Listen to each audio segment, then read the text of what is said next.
Class 12th subject IP. और हम जो आज चैप्टर पढ़ रहे हैं वो है internet and web application development. इसमें हमने वेब एप्लीकेशन डेवलपमेंट को कंप्लीट किया। हमने उसमें एक वेब डिजाइनिंग लैंग्वेज सीखी जिसको हम HTML के नाम से जानते हैं, हाइपर टेक्स्ट मार्कअप लैंग्वेज के नाम से जानते हैं। तो कल जो पिछले 2 क्लासेस थे उसमें हम लोगों ने इंटरनेट के बारे में जाना, हमने मुख्तलिफ वेब एप्लीकेशंस के बारे में जाना। तो आज की इस क्लास में हम बात करने जा रहे हैं सर्च इंजन की, वेब एप्लीकेशन की। और हम लोगों ने ऑलरेडी कल भी इस पे बात हुई, और जब हम लोग नेटवर्किंग पढ़ रहे थे उस वक्त भी मैंने आप लोगों को URL के बारे में बताया है। तो हम URL को भी थोड़ा सा कुछ प्रेजेंटेशंस में दिखाऊंगा खाली, तो URL के बारे में भी हम कुछ बातें कर लेंगे। तो internet is the network of networks which connects millions and trillions of computers around the world। ये मुख्तलिफ जितने भी बहुत सारे यानी ऑर्गेनाइजेशंस के, बहुत सारे कंपनीज के अलग अलग नेटवर्क्स होते हैं, उनको आपस में जोड़ता है, जो मुख्तलिफ होते हैं हर एतबार से, वो डिफरेंट नेटवर्क्स होते हैं, और उन नेटवर्क्स को कनेक्ट करता है इंटरनेट। तो ये इंटरनेट के बारे में हम लोगों ने पहले ही जान चुके हैं। बाद में हमने इंटरनेट और इंट्रानेट के बारे में जाना। इंटरनेट और इंट्रानेट में क्या फर्क है? तो internet is public and intranet is private, private network and public network. तो इंट्रानेट जो होता है उसको कोई ऑर्गेनाइजेशन अपने, जैसे SBI है, स्टेट बैंक ऑफ इंडिया है, उनका अपना इंटरनेट इंट्रानेट है। क्या उनके अपने जो ब्रांच से, अपने जो कंपनी के जो उनके लोकल एरिया नेटवर्क से, उन्होंने उसका एक प्राइवेट नेटवर्क बनाया है। उस टाइप के नेटवर्क को हम लोग कहते हैं इंट्रानेट। तो इंटरनेट बेस्ड सर्विसेज हम लोगों ने देखे कि बहुत सारी सर्विसेज की हम लोगों ने बात की कि इंटरनेट जो हमें सर्विसेज प्रोवाइड करता है, उसमें इलेक्ट्रॉनिक मेल की हम लोगों ने बात की, टेलनेट यानी दूर से ही रिमोट लॉगिन करना, यानी अगर हम यहाँ अपने कंप्यूटर पे बैठे हैं, हम दुनिया की किसी और कंप्यूटर पे भी लॉगिन कर सकते हैं, उसको यूज कर सकते हैं, तो उसको हम कहते हैं टेलनेट। तो फाइल ट्रांसफर प्रोटोकॉल, जैसे प्रोटोकॉल्स के बारे में हम लोगों ने बताया। प्रोटोकॉल क्या होता है कि सेट ऑफ रूल्स रेगुलेशंस होते हैं जो कंप्यूटर्स फॉलो करते हैं कम्युनिकेशन करने के लिए। तो यूजनेट न्यूज जो है एक डिस्कशन फॉर्म है, एक न्यूज फॉर्म है, जहां पे हम लोग न्यूज और डिस्कशंस डिफरेंट टॉपिक्स पे बात करते हैं। तो वर्ल्ड वाइड वेब की कल बात हुई, तफसील से बात हुई कि वर्ल्ड वाइड वेब है क्या। तो वर्ल्ड वाइड वेब क्या है? It is the huge collection of information, multimedia information on the internet. तो इंटरनेट पे हम लोग इंफॉर्मेशन किस पे रखते हैं? हम वेब पेजेस पे रखते हैं, हम वेबसाइट्स पे रखते हैं, और ये वेब पेजेस और वेबसाइट्स एक दूसरे के साथ कनेक्टेड होते हैं, एक दूसरे के साथ लिंक्ड होते हैं। तो एक पेज पे क्लिक करते हैं तो दूसरे पे पहुंच जाते हैं, दूसरे पे क्लिक करते हैं तो तीसरे पे पहुंच जाते हैं, जैसे मैंने कई बार आप लोगों को हाइपर टेक्स्ट भी समझाया है। तो इंटरनेट सर्विस प्रोवाइडर की बात की हम लोगों ने, वो कंपनी, वो ऑर्गेनाइजेशन जो लोगों को इंटरनेट की सर्विस प्रोवाइड करती है। तो चाहे वो इंटरनेट का कनेक्शन हो या और कोई सर्विस हो, जैसे आपको कोई वेबसाइट बनानी हो, उसके लिए आपको स्पेस चाहिए, तो आपको बहुत सारी ऑर्गेनाइजेशंस, बहुत सारी कंपनीज ऐसी है जो आपको अपनी वेबसाइट के लिए स्पेस देंगे अपने सर्वर पे।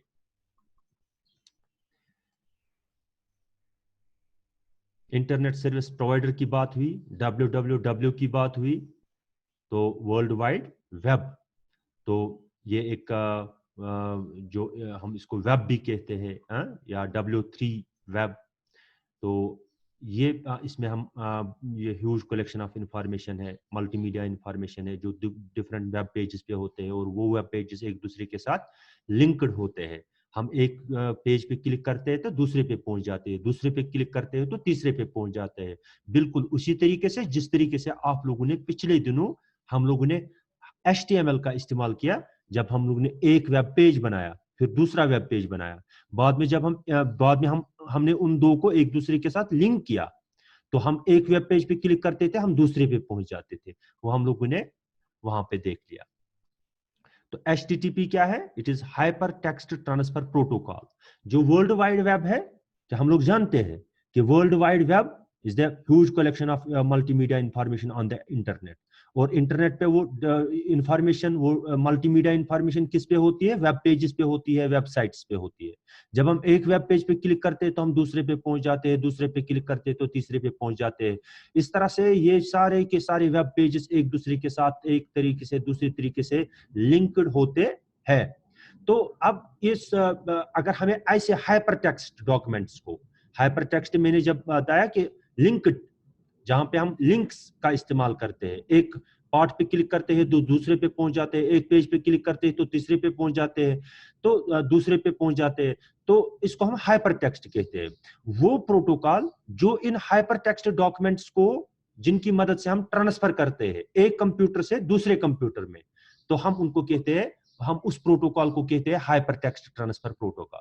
वो प्रोटोकॉल जिससे हम हाइपर टेक्स्ट डॉक्यूमेंट्स को एक कंप्यूटर से दूसरे कंप्यूटर में ट्रांसफर कर लेते हैं, हम उसको कहते हैं हाइपर टेक्स्ट ट्रांसफर प्रोटोकॉल। जो www है, वर्ल्ड वाइड वेब जो है, वो किस प्रोटोकॉल को इस्तेमाल करता है? वो इसी हाइपर टेक्स्ट ट्रांसफर प्रोटोकॉल को इस्तेमाल करता है। तो फिर URL की बात हुई, यूनिफॉर्म रिसोर्स लोकेटर, कि हम लोग जानते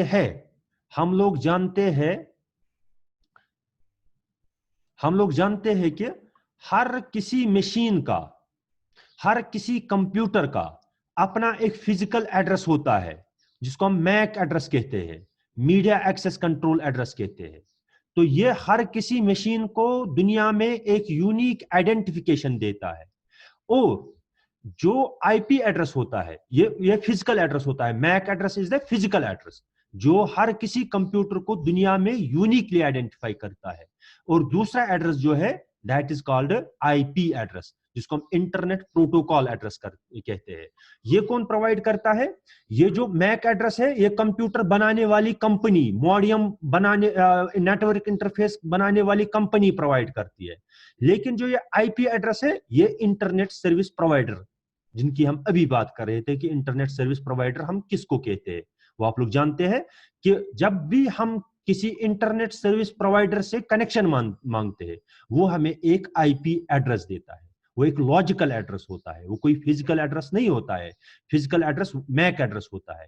तो अब कहने की इस वक्त बात क्या है? बात यह है कि जो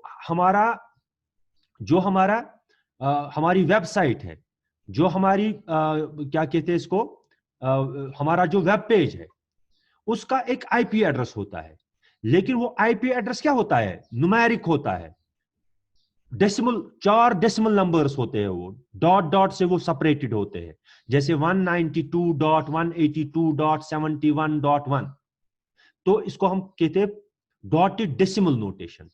डॉटेड डेसिमल नोटेशन, बाद में इसको भी बाइनरी में कन्वर्ट करते हैं। वो आप लोग जानते हैं कि कंप्यूटर 0 और 1 के बगैर कोई चीज नहीं समझ सकता, तो इसको भी बाद में बाइनरी में कन्वर्ट करना पड़ता है। लेकिन जो आईपी एड्रेस हमारे लिए होता है, वो एक डेसिमल नंबर होता है। 4 डेसिमल नंबर्स होते हैं, वो उनके दरमियान क्या होते हैं? डॉट डॉट होते हैं। 4 नंबर्स को हम उसको कहते हैं डॉटेड डेसिमल नोटेशन। खैर, वो भी मुझे नहीं कहना है कि जैसे फॉर एग्जांपल आपने कोई वेबसाइट बनाई, उसका एक आईपी एड्रेस दिया जाएगा, उसका एक आपको एड्रेस मिलेगा, इंटरनेट सर्विस प्रोवाइडर की जानिब से आपको एक आईपी एड्रेस मिलेगा। वो ऐसा होगा जैसे आप इस वक्त स्क्रीन पे देख रहे हो। जैसे फॉर एग्जांपल ऐसा, क्या पता कश्मीर यूनिवर्सिटी का क्या होगा, लेकिन मैं एग्जांपल के तौर पर कह रहा हूं, कश्मीर यूनिवर्सिटी की जो वेबसाइट है, उसका एड्रेस है 192.182.72.1, ये इसका आईपी एड्रेस है। तो अगर हमें हर किसी वेबसाइट के लिए ऐसा नंबर याद रखना पड़ेगा, क्या ये लोगों के लिए आसान है? नो। लोग इस एड्रेस को याद नहीं रख पाएंगे आराम से, आसानी के साथ वो ऐसे एड्रेसेस को याद नहीं रख पाएंगे। कितने एड्रेसेस को रख, याद रख पाएंगे।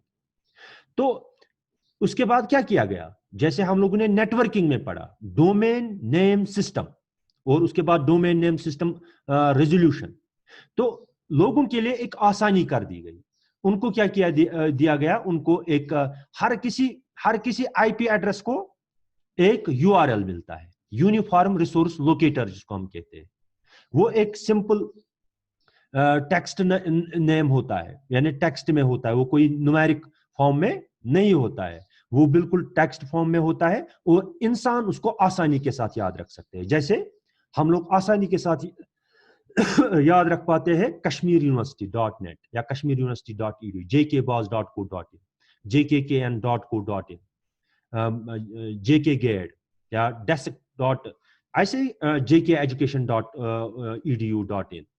तो हम ऐसे जो है टेक्स्ट को याद रख सकते हैं। हमें पता है कि जम्मू कश्मीर एजुकेशन है, कश्मीर यूनिवर्सिटी है, जेके बॉस है, तो हम ऐसी चीजों को आसानी के साथ याद रखते हैं। लेकिन हकीकत में ये एड्रेस नहीं होता है, ये हम लोग याद रखते हैं, हम इसको यूआरएल कहते हैं, क्योंकि यूआरएल क्या होता है, यूनिफॉर्म रिसोर्स लोकेटर होता है। हर किसी वेब पेज का, हर किसी वेबसाइट का एक अपनी यूनिक आइडेंटिफिकेशन होती है, एक अपनी यूनिक आइडेंटिफिकेशन होती है, और एक अपना यूनिक एड्रेस होता है। तो हम उसको कैसे याद रखते हैं, यूआरएल। हम हर किसी वेब पेज का, हर किसी वेबसाइट का यूआरएल याद रखते हैं, यूनिफॉर्म रिसोर्स लोकेटर याद रखते हैं। जैसे आप लोग यहाँ पे स्क्रीन पे देख रहे हो www.kashmiruniversity.edu.in, HTTP हम पहले लगाते हैं। तो ये यूनिफॉर्म रिसोर्स लोकेटर जो है, इसके डिफरेंट कंपोनेंट्स है। जैसे सबसे पहले हम लोग लिखते हैं HTTP। HTTP stands for hyper text transfer protocol. जैसे कि मैंने आप लोगों को बताया कि वर्ल्ड वाइड वेब जो है वो, क्योंकि वो हाइपर टेक्स्ट है, वहां पे millions and trillions of web pages एक दूसरे के साथ लिंक्ड होते हैं, उनमें मल्टीमीडिया इंफॉर्मेशन होती है, ह्यूज कलेक्शन ऑफ इंफॉर्मेशन होती है इंटरनेट पे। तो वर्ल्ड वाइड वेब कौन सा प्रोटोकॉल इस्तेमाल करता है, अभी मैंने बताया हाइपर टेक्स्ट ट्रांसफर प्रोटोकॉल। सबसे पहले हम मेंशन करते हैं प्रोटोकॉल, कौन सा प्रोटोकॉल हम लोग यूज कर रहे हैं। उसके बाद सब डोमेन। सब डोमेन क्या है, हमारा जो हमारी जो यानी वेबसाइट है वो किस पे है, वो है world wide web, that is www। हम लोग लिखते हैं www। www क्या है, it is the huge collection of information on the internet.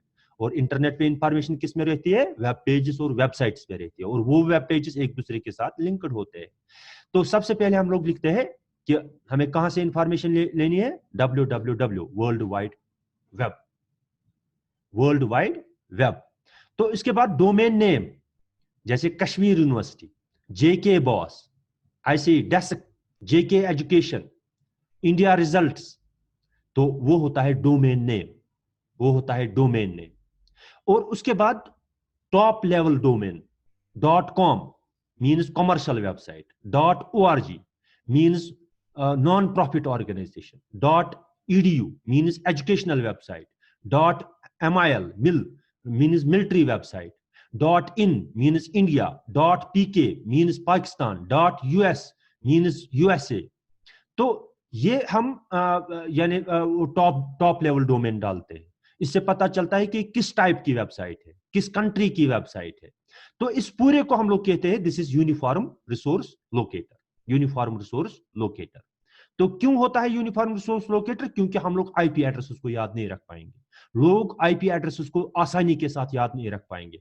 फिर हर किसी आईपी एड्रेस के लिए एक एक यूआरएल रखा जाता है, और जब हम ये टाइप करते हैं उसके बाद ये कहां पे चला जाता है, एक सर्वर के पास चला जाता है, जिसको हम कहते हैं domain name system resolution servers, domain name system servers. वहां पे इनका एक इंडेक्स लगा होता है, हर किसी आईपी एड्रेस का ये लिखा होता है। जब हमारा यूआरएल उसके पास चला जाता है, वो उसको वापस कन्वर्ट करता है किसमें, आईपी एड्रेस में, तब जाके हमारी वेबसाइट ओपन होती है। ये मैंने आप लोगों को ऑलरेडी पढ़ाया है, इस वक्त मैंने आप लोगों को थोड़ा इसको रिवाइज करने की कोशिश की मैंने, ताकि आप लोग इसको अच्छी तरीके से याद रख सके। तो डोमेन नेम हम इसको कहते हैं, ठीक है। तो domain name is your website name. Domain name हम किसको कहते हैं, जो आपकी वेबसाइट को नाम दिया जाता है, लेकिन असल एड्रेस उसका क्या होता है, आईपी एड्रेस। तो डोमेन नेम सिस्टम ये क्या करता है, ये इस यूआरएल को, जो डोमेन नेम हम लोग याद रखते हैं, उसको कन्वर्ट करता है किसमें, आईपी एड्रेस में। तो टॉप लेवल डोमेन में यही आता है, .com means commercial website, .edu means educational website, .gov means government website. इसी तरीके से कंट्री कोड्स होते हैं हर किसी के, UK United kingdom, AU Australia, in India, PK Pakistan, US के यूनाइटेड स्टेट्स। तो ये मैंने थोड़ा आप लोगों को बताया डोमेन नेम सिस्टम के बारे में, और यानी एक्चुअली मुझे ज्यादातर आपको बताना था यूआरएल के बारे में।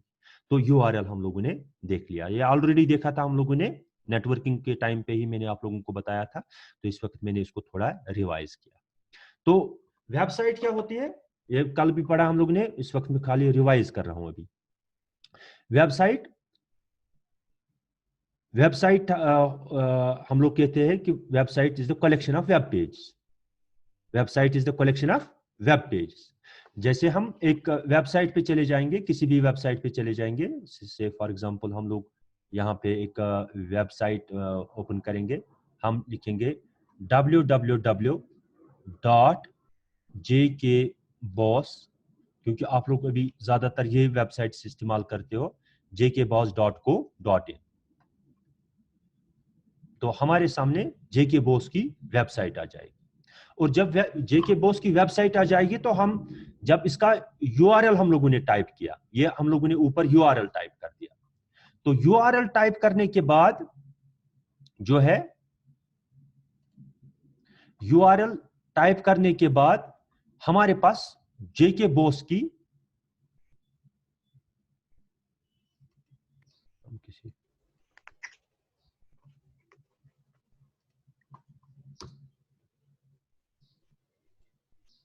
हम लोग किसी दूसरी वेबसाइट पे चले जाएंगे, jkkn.co.in पे चले जाएंगे, बोर्ड की वेबसाइट। देखिए जैसे हम हाँ बिस्मा, हाँ जैसे हम जम्मू कश्मीर नॉलेज नेटवर्क की वेबसाइट पे आ गए, जब मैंने ये यूआरएल टाइप किया www.jkkn.co.in, तो ये इसका यूआरएल है। ये जब मैंने यहां पे टाइप कर दिया और एंटर कर दिया, ये किसके पास चला जाएगा, ये जो है ये एड्रेस, ये जो यूआरएल है ये जाएगा डोमेन नेम सर्वर के पास। डोमेन नेम वो उसको कन्वर्ट करेगा किसमें, आईपी एड्रेस में, और उसके बाद हमारी वेबसाइट ओपन हो जाएगी। अब वेबसाइट आ गई तो मैं किस पे आ गया, इसके होम पेज पे आ गया, होम पेज। अब फॉर एग्जांपल मुझे जाना है, फॉर एग्जांपल मुझे यहां पे ई कंटेंट यानी डाउनलोड करना है, से फॉर एग्जांपल मुझे ई या कैरियर पोर्टल पे जाना है, तो ये हमारा वेब पेज है। ये होम पेज पे मान लीजिए, होम पेज पे बाकी जो इसके यानी पेज होते हैं उनकी लिंक्स होती है। होम पेज होता है main page, main entry page of the website. Home page होता है main entry page of the website, main page of the website, front page of the website is called home page. उसके बाद इसके साथ अलग अलग और पेजेस होते हैं, जैसे फॉर एग्जांपल यहाँ पे क्या क्या है, देखो यहाँ पे मैं क्लिक करूंगा होम पे, अबाउट अस, तो यहाँ पे अगर आपको देखने होंगे कि यहाँ पे कौन कौन से ये आ गए, गेस्ट्स आए हैं, कौन कौन से स्कूल्स कनेक्टेड है, ओवरव्यू क्या है, कंटेक्ट, आपको कंटेक्ट पेज पे जाना है, जैसे मैं कंटेक्ट पे क्लिक करूंगा, जब मैंने कंटेक्ट पे क्लिक किया तो मैं दूसरे पेज पे पहुंच जाऊंगा, मैं दूसरे पेज पे पहुंच जाऊंगा, लेकिन ये पेज भी इसी वेबसाइट का एक हिस्सा है। यानी जब बहुत सारे वेब पेजेस मिलते हैं वो एक वेबसाइट बनाते हैं, और वेबसाइट का एक अपना फ्रंट पेज होता है, एक मेन पेज होता है, मेन एंट्री पेज होता है, तो हम उसको होम पेज कहते हैं। और होम पेज पे ऑलमोस्ट जो भी इस ऑर्गेनाइजेशन के क्या होंगे, जैसे यहाँ पे कंटेक्ट्स है, ये हमारे, मैंने कंटेक्ट्स वाले पेज पे क्लिक किया, तो यहाँ पे आप लोग देख रहे हो स्क्रीन पे कि कंटेक्ट आ रहा है, जो भी इसके साथ कनेक्टेड है जम्मू कश्मीर नॉलेज नेटवर्क के साथ, उनका कंटेक्ट यहाँ पे आ रहा है। कि इसी तरीके से आपको फॉर एग्जांपल जाना है, आपको ई कंटेंट पे जाना है, आप यहाँ रिसोर्सेज पे क्लिक करेंगे, ई कंटेंट दूसरे पेज पे है, तो जब मैंने इस पे क्लिक किया तो ये मुझे कहाँ ले जाएगा, ये मुझे ई कंटेंट वाले पेज पे ले जाएगा। देखो ये आ गया ई कंटेंट वाला पेज, यहाँ पे मुझे कोई कंटेंट डाउनलोड करना होगा, फॉर एग्जांपल गांधरबल से कौन कौन सा कंटेंट है, तो मैं उसको सर्च करूंगा, तो गांधरबल से जो जो कंटेंट अपलोड हुआ होगा वो यहाँ पे अवेलेबल होगा। तो अब कहने की बात क्या है, इस वक्त मैं आप लोगों को वेबसाइट समझा रहा हूं। वेबसाइट कि वेबसाइट हम किसको कहते हैं। यहाँ पे हम गांधरबल,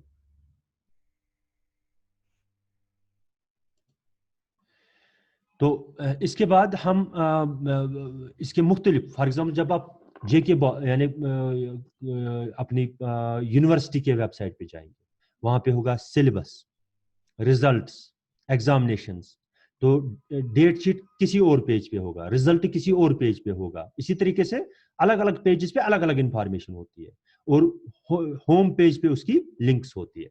मैंने आप लोगों को दिखाने के लिए यहाँ पे ये आपको दिखाया कि कहाँ कहाँ पे हम लोग जा सकते हैं।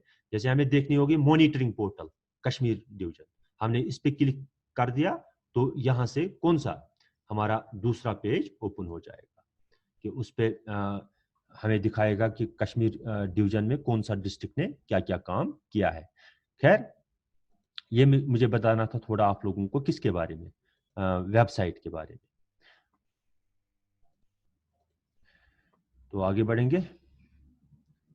तो वेबसाइट क्या होती है? It is the collection of web page. तो वेब पेज क्या होता है? Web page, what is web page? Web page is the multimedia page created with the help of A web designing language. Web page एक multimedia page होता है। Multimedia page क्या होता है? जैसे अभी हम लोगों ने देखा, यहाँ पे वेबसाइट है, देखो आप लोग ये, हाँ ये देखो ये दूसरा पेज ओपन हो गया। तो यहाँ पे आप लोग देखो, जैसे हम होम पेज पे चले जाएंगे, कहीं पे पिक्चर दिख रही है, कहीं पे टेक्स्ट दिख रहा है, और कहीं कहीं पे वीडियो भी दिख रहे हैं। ठीक है, जैसे यहाँ पे वीडियो है, तो ये क्या है? टेक्स्ट, ऑडियो, वीडियो, ग्राफिक्स एक ही पेज पे है। This is called multimedia, multimedia page. और इस पेज को हमने कैसे बनाया है? इस पेज को हम लोगों ने बनाया है, इस पेज को हम लोगों ने बनाया है with the help of A web designing language. इसको हमने बनाया है एक वेब डिजाइनिंग लैंग्वेज से। तो वेब डिजाइनिंग लैंग्वेज यानी वेब पेज किसको कहते हैं? It is a multimedia page created, जिसको हमने क्रिएट किया है with the help of A web designing language, जिसको हमने क्रिएट किया है एक वेब डिजाइनिंग लैंग्वेज से। जैसे HTML, पिछले दिनों हम लोगों ने बहुत सारे वेब पेजेस बनाए, किसकी मदद से बनाए? हाइपर टेक्स्ट मार्कअप लैंग्वेज यानी HTML से बनाए। और HTML क्या है? एक वेब डिजाइनिंग लैंग्वेज है, जिससे हम लोग क्या करते हैं? वेब पेजेस बनाते हैं, और वेब पेजेस से ही बाद में वेबसाइट, यानी हम उसे वेबसाइट बनाते हैं, क्योंकि वेबसाइट जो होती है वो वेब पेजेस की बनी होती है। तो दैट मीन्स हम एक वेब डिजाइनिंग लैंग्वेज से एक वेब पेज बनाते हैं। तो यहां पे हम लोग को वेबसाइट की बात की, कल भी हम लोगों ने इस पे बात की। तो web browser, what is web browser?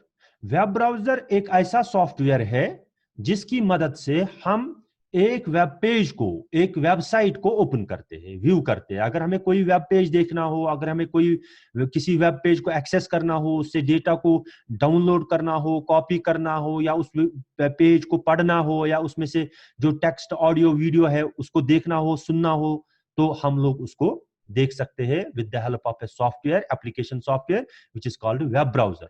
तो web browser is a software, it is an application which is used to open web pages, websites। ठीक है, तो कौन कौन से कुछ वेब ब्राउजर्स के नाम बताओ? कौन कौन सा वेब ब्राउजर है हमारे पास?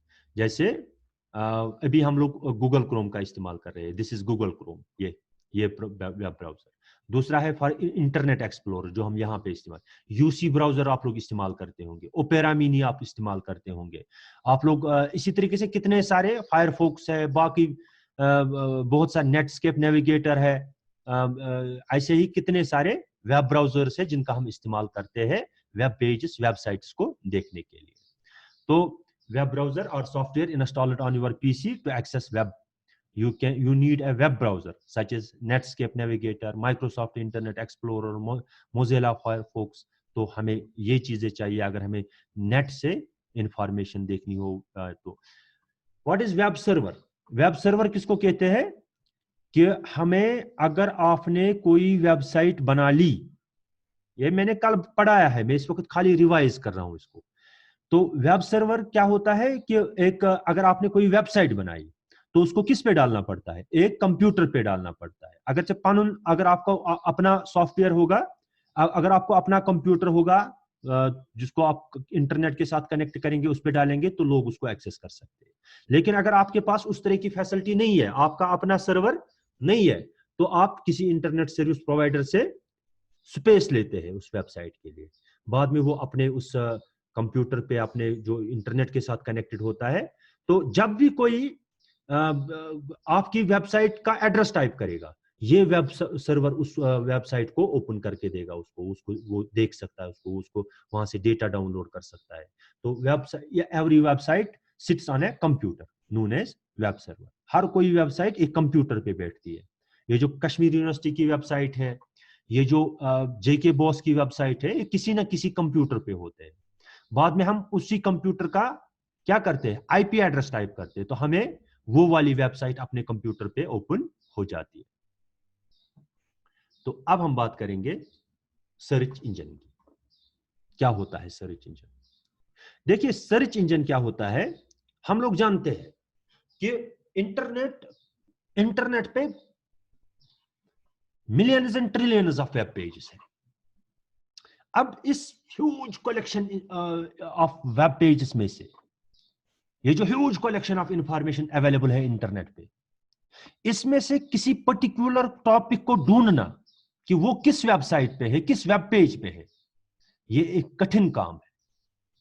तो अगर फॉर एग्जांपल मुझे कोई इंफॉर्मेशन सर्च करनी है, फॉर एग्जांपल मुझे इंफॉर्मेशन सर्च करनी है, से फॉर एग्जांपल गांधरबल के मुतालिक, गांधरबल के रिलेटेड मुझे कोई इंफॉर्मेशन चाहिए। क्या मुझे पता है कि ये किस वेबसाइट पे है? क्या मुझे पता है कि ये किस वेब पेज पे है? नहीं। हो सकता है कभी कभार इंसान को पता होती है कि कौन किस वेबसाइट पे है, कभी कभी, या कुछ वेबसाइट्स की, जैसे मैं डायरेक्टर स्कूल एजुकेशन की वेबसाइट के बारे में थोड़ा जानता हूं, कश्मीर यूनिवर्सिटी की वेबसाइट के बारे में थोड़ा, कुछ 5 या 10 वेबसाइट्स होंगी जिनके बारे में मुझे पता होगी कि उस पर कोई पर्टिकुलर इंफॉर्मेशन है। लेकिन दुनिया में कितनी सारी वेबसाइट्स है, कितनी सारे वेब पेज है, मुझे कहाँ क्या पता कि कौन सा टॉपिक किस वेबसाइट पे डिस्कस्ड है और किस पे अच्छा है, किस पे अच्छा नहीं है। जैसे मुझे गांधरबल के बारे में कोई इंफॉर्मेशन चाहिए, मुझे जहन में है ही नहीं कि गांधरबल के बारे में किस वेबसाइट पे, किस वेब पेज पे इंफॉर्मेशन है। तो जब आपको पर्टिकुलर किसी वेबसाइट का एड्रेस पता नहीं होगा, उसका कोई पर्टिकुलर यूआरएल पता नहीं होगा कि ये टॉपिक किस वेबसाइट पे है, तो उस टाइम पे आप लोग क्या इस्तेमाल करते हैं? Search engine. सर्च इंजन क्या करता है, जैसे मैं यहां पे गांधरबल टाइप करूं, मुझे गांधरबल के बारे में इंफॉर्मेशन चाहिए, GANDERBAL, मैंने सर्च इंजन में ये डाल दी, क्योंकि मैंने इस वक्त कोई वेबसाइट का यूआरएल टाइप नहीं किया, मैंने किसी टॉपिक को टाइप कर दिया। ये मुझे वो सारी वेबसाइट्स, वो सारे वेब पेज मेरे सामने डिस्प्ले कर देगा जिन वेबसाइट्स पे किसके बारे में लिखा होगा, गांधरबल के बारे में लिखा होगा। देखो यहाँ पे एक आ गया गांधरबल, यहाँ पे गांधरबल.nic.in, यहाँ पे गांधरबल के बारे में कुछ लिखा है। अब मैं अगर इस पे क्लिक करूं तो मुझे इस वेबसाइट पे क्या इंफॉर्मेशन होगी गांधरबल के रिलेटेड, वो दिखेगी। विकीपीडिया पे कुछ इंफॉर्मेशन है, ये दिखाया, और यहाँ विकीपीडिया पे है। इसी तरीके से बहुत सारी वेबसाइट्स पे है जिन ऐसी है जहां पे गांधरबल के बारे में कोई ना कोई इंफॉर्मेशन है। तो इसने मुझे क्या दिया, इसने मुझे वो उन सारे वेबसाइट्स के लिंक्स मेरे सामने डिस्प्ले कर दिए, जिन जिन वेबसाइट्स पे, जिन जिन वेब पोर्टल्स पे, जिन जिन वेब पेज पे गांधरबल के बारे में लिखा है, इसने मुझे वो सारी की सारी लिंक्स मेरे सामने डाल। अब एक पे आ गया, दूसरा पेज, दूसरा पेज 2, यहाँ पे देखो टाइम्स ऑफ इंडिया ने कभी कुछ गांधरबल के बारे में लिखा है। इसी तरीके से फॉर एग्जांपल इकोनॉमिक टाइम्स ने कभी गांधरबल के बारे में कुछ लिखा है। इसी तरीके से यूट्यूब पे फॉर एग्जांपल गांधरबल के बारे में कोई वीडियो है। इसी तरीके से आप अपने टॉपिक्स को देख लीजिए, आपको फॉर एग्जांपल केमिकल रिएक्शन के बारे में जानना है और आपको एग्जैक्ट मत पता है कि वो किस वेबसाइट पे है, तो उस टाइम पे हम लोग क्या करते हैं, हम लोग कहते हैं गूगल सर्च करते हैं। गूगल क्या है? Google is a search engine. Google एक सर्च इंजन है। उसके पास जैसे हमारे बुक का इंडेक्स होता है ना, इंडेक्स। तो इंडेक्स से पता चलता है कि ये टॉपिक किस पेज पे डिस्कस्ड है, यानी किस पेज पे ये टॉपिक इस टॉपिक के बारे में लिखा गया है।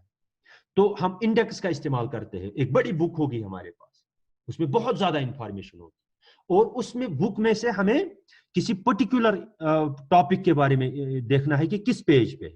हम लोग इंडेक्स में डालते हैं। इंडेक्स से क्या होता है, जल्दी जल्दी हमें समझ में आता है कि ए वाले, बी वाले, सी वाले, ये टॉपिक यहाँ पे है, वो इस पेज नंबर, हम डायरेक्टली उस पेज नंबर पे जंप मारते हैं जिसपे इस टॉपिक के बारे में लिखा होगा। बिल्कुल उसी तरीके से हमारे जो सर्च इंजन होते हैं इंटरनेट पे, वो यही काम करते हैं। वो हमें, उनके पास एक बाज़ाब्ता एक तरह की एक डेटाबेस होती है, एक तरह का एक इंडेक्स होता है, और जब हम कोई टॉपिक कीवर्ड हम कोई टाइप करते हैं, वो डायरेक्टली हमें उन वेब पेजेस पे ले जाता है, उन वेब पेजेस की लिंक्स हमारे सामने डिस्प्ले कर लेता है। तो ये मैंने कुछ, हाँ, अब यहाँ पे खाली गूगल ये सर्च इंजन नहीं है, खाली गूगल सर्च इंजन नहीं है। तो आप लोग सिंपली, अगर आप लोगों से कोई कहेगा सर्च इंजन किसको कहते हैं, ए सर्च इंजन है web based tool that enables users to locate information on the world wide web, क्योंकि world wide web is the huge collection of information. It connects millions and trillions of web pages, websites.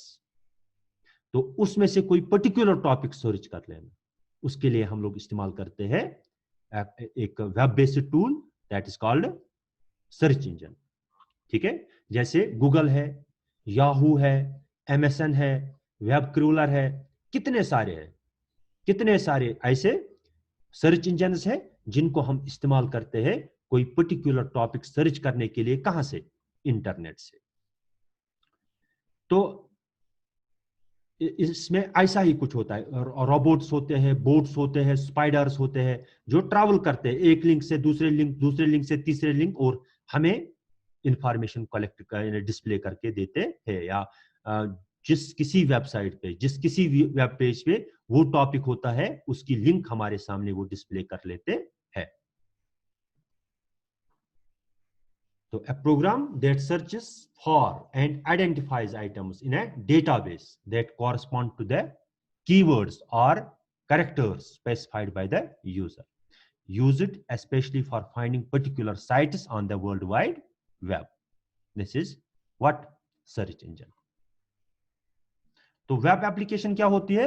जैसे हम अपने computer पे कोई application install करते हैं, अपने mobile पे कोई ऐप इंस्टॉल करते हैं, तो वो ऐप जो होती है वो हमारे कंप्यूटर पे चलती है, हमारे ऑपरेटिंग सिस्टम उसको ऑपरेट करता है, उसको रन करता है। लेकिन बहुत सारी एप्लीकेशंस होती है, जब हम इंटरनेट पे आते हैं, हम लोग बहुत सारे एप्लीकेशंस ऐसे रन करते हैं जो हमारे कंप्यूटर पे इंस्टॉल नहीं होती है, वो किसी और सर्वर पे होती है, वो किसी और कंप्यूटर पे होती है दुनिया के। हम रिमोट लॉग इन करते हैं उस पे, हम उस कंप्यूटर पे रिमोटली लॉग इन करते हैं और उन एप्लीकेशंस को रन करते हैं। तो हम ऐसे एप्लीकेशंस को कहते हैं वेब एप्लीकेशंस। वेब एप्लीकेशंस वो एप्लीकेशंस होती है जो हमारे कंप्यूटर पे इंस्टॉल नहीं होती है, लेकिन हम उनको अपने कंप्यूटर पे रन करते हैं, लेकिन वो दुनिया के किसी और कंप्यूटर पे इंस्टॉल होती है, दुनिया के किसी और सर्वर पे होती है। हम उस कंप्यूटर को रिमोट लॉगिन करते हैं उस पे, और उस एप्लीकेशन का इस्तेमाल करते हैं। हम उस एप्लीकेशन को कहते हैं this is a web application, जो वेब पे चलती है, जो हमारे लोकल कंप्यूटर पे इंस्टॉल नहीं होती है, बल्कि वो इंटरनेट पे होती है, वो वेब पे होती है। तो वेब सर्वर पे वो रन होती है, वो एक्चुअली इंस्टॉल्ड कहां पे होती है? वेब सर्वर पे, और हम उस पे उसको एक्सेस करके उसको अपने कंप्यूटर पे रन करते हैं। तो हम उसको कहते हैं दिस इज वेब एप्लीकेशन, उसको हम वेब एप्लीकेशन कहते हैं। तो web application includes online forms, shopping के लिए हम ऑनलाइन शॉपिंग करते हैं ना, या हम लोग, आप लोगों ने देखा होगा कि गूगल डॉक्स वर्ड प्रोसेसर चलता है। हम लोग, आप लोगों ने गूगल शीट्स के बारे में देखा होगा। आज करें काम, जब हम इंफॉर्मेशन लेते हैं ना, हम लोग पहले बनाते हैं, बाद में उसको सेंड करते हैं। आजकल अब पिछले दिनों से आजकल एग्जाम्स भी होते हैं गूगल फॉर्म से। गूगल फॉर्म से बार ओतर होत 8th एग्जाम, उसको किससे लिया गया? गूगल फॉर्म से। तो वो एक एप्लीकेशन है, वेब एप्लीकेशन है, जो कहाँ पे रन होती है? जो किसी और कंप्यूटर पे इंस्टॉल होती है। तो जब अगर मुझे आप लोगों से कोई इंफॉर्मेशन लेनी हो एक्सेल में, मैं आप लोगों को कहता हूं, मैं एक गूगल शीट क्रिएट कर लूंगा और उसकी लिंक आप लोगों के साथ शेयर करूंगा। आप उस पर जाएंगे और अपने अपनी एंट्री कर लेंगे, हर कोई अपना अपनी डिटेल्स उस पर एंटर करेगा, वो मेरे पास आ जाएगा। मैं उसको कॉपी करके अपने कंप्यूटर पे सेव कर सकता हूँ। तो एक तो हमारा अपना अपने कंप्यूटर पे जो एक्सेल है वो मेरे कंप्यूटर तक महदूद है, लेकिन वो जो शीट है वो भी एक्सेल शीट ही होता है, लेकिन वो ऑनलाइन होता है। वो यानी एक वेब सर्वर पर इंस्टॉल्ड होता है, और हम उसको वहां से उस सर्विस को इस्तेमाल करके हम दूसरों से इंफॉर्मेशन लेते हैं, या हम कभी किसी ऑनलाइन हम किसी फाइल को कंप्रेस करते हैं, या किसी फोटो को एडिट करते हैं, ऑनलाइन करते हैं।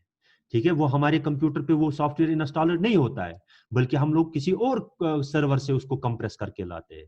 तो ऐसे एप्लीकेशंस को हम लोग कहते हैं these are the web application. Gmail है, याहू है, ये सब क्या है? These are the web application. ये सब के सब वेब एप्लीकेशन होती है। तो इतना आज के लिए काफी है 12th वालों के लिए। तो